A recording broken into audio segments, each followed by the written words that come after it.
Hello my friends, I'm here in my Tarzan jungle and I just wanted to talk about 3 ingredients for success.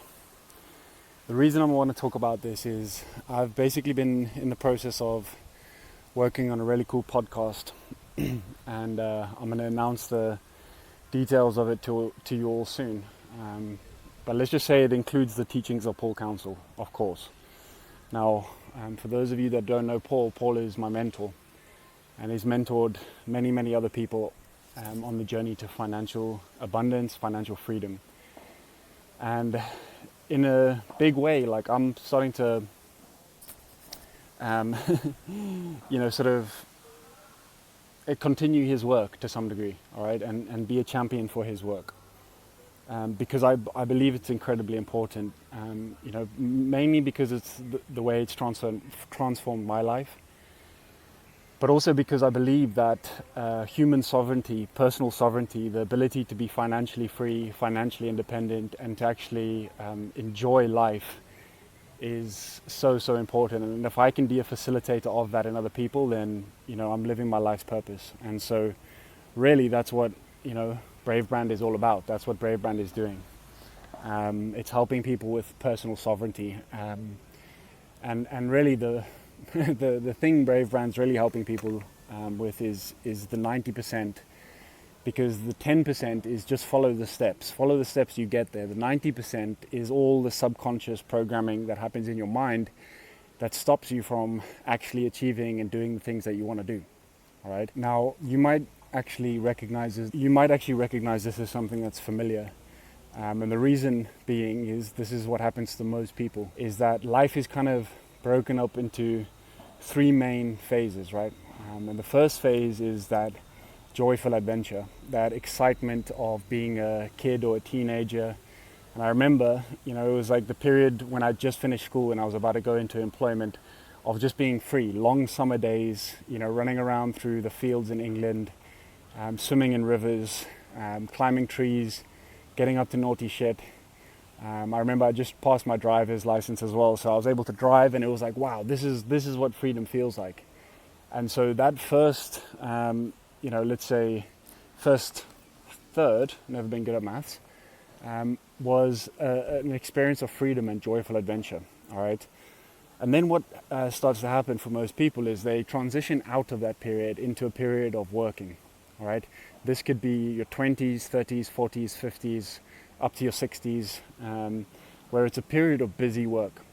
All right, and this period of busy work is where you sort of just get your head down, you hustle hard, and you kind of forget about that joyful adventure that you had in the first third of your life. And this, to me, is a tragedy, because what ends up happening if you speak to most people in that stage of life is they're constantly either living in the past or they're living in the future, and so the present really doesn't exist. Because it's this constant state of, okay, I'm going to be happy in the future, I'm going to have more time in the future, I'm going to be able to go on this holiday in the future, I'm going to be able to do all of these things in the future. And the sad reality, sort of reality of that is that the future never ever comes, because the present is all we have. All right, the present is all we have, and so you only have right now. And so if you're saving the life you dream of for a day that is in the future, you're going to get to the final third of your life and think, fuck, what if things were different? What if I did that thing? What if I did this thing? And then you're living your life in regret of the things that you didn't do. And so that to me is a terrible existence, and that to me is the conditioning of society. That is what society's conditioning and enculturation has built for the majority of people. All right, and so if you can actually break free from those constraints where life is sort of these, broken up into these thirds of this sort of freedom, and then the freedom gets taken away in this heavy sort of work block where you're saving for a time in the future, then you get to your 60s plus, and then you're like, oh shit, I wish I'd done those things in the past, and it's like, a sort of cascade of regret, which is terrible. All right, and so there's basically, and I guess the point of the story is that there's a decision that needs to be made. All right, and the decision needs to be a commitment to success and to high achievement. And so you can either delay that decision or you can take that decision right now. And for most of you that are doing this challenge and are in the BraveBrand programs and are showing up to the calls on a weekly basis and working on the work that you have to do, you're on the path. So congratulations. And I guess everyone listening to this right now, you're on the path, or at least you're thinking about it. But basically what needs to happen is a commitment to 3 real core principles of success. All right. The first one is an intense desire to succeed. Right. Without the desire and the energy of willingness, it is very, very difficult to get anything done, because most people are operating from a consciousness level of fear. The moment you step up into desire and into courage, if you're thinking about the different levels of courage or consciousness from David Hawkins, that's where energy really lies. Okay, so if you can have an intense desire to succeed, a tense willingness to succeed, to know that it will be done, then that's the first step, because you will have all of the energy you need to do the second ingredient of success, the second principle. And the second principle of success is the willingness to overcome any obstacle. All right, and so any obstacle might be a family member disagreeing with you. It might be a client throwing a strop. It might be your financial experience right now. It might be someone putting a block on you doing what you want to do. It could be a zillion different things. And so, one of the coolest quotes from Tony Robbins is that, people's biggest problem is that they think they shouldn't have any problems.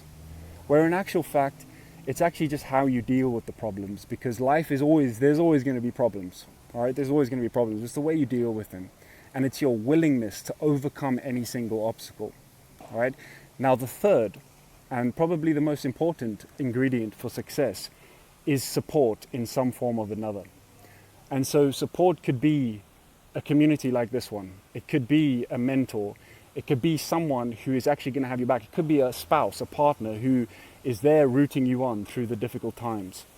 All right, because it is near on impossible to do this alone. All right, the lone wolf mentality will not get you very far. And so having a fertile environment in which to plant your ideas and plant your seeds and let your business flourish is one of the essential pieces of success. Now, these 3 things are not just plucked out of thin air. All right, this is based on all of the highest performing athletes, the highest performing entrepreneurs, politicians, everyone had those 3 ingredients. All right. An intense desire to succeed, the willingness to overcome every obstacle, and a support network, a support group in some form or another. All right. So, my friend, I just wanted to put that out there. We actually don't have that much time left on planet Earth. Hello. All right. We're sleeping for a big part of it. We're resting for a big part of it. We might have full-time jobs for a big part of it. We've got playing to do. We've got resting to do. We've got adventuring to do. And so the time left is time that we have to spend working on the things that are going to drive us forward in our business. All right, the time left is the time that we have to spend getting into the zone so we can actually start materializing the life and the life of our dreams. We're out here in nature, baby. Wow, that's a nice shot. Okay, so I just want to leave that with you today, my friend. I hope you have a beautiful Monday. I hope you have a fucking great week. All right, let me know how you're feeling in the comments. Let me know if this resonates, and I'll see you very soon. Much love.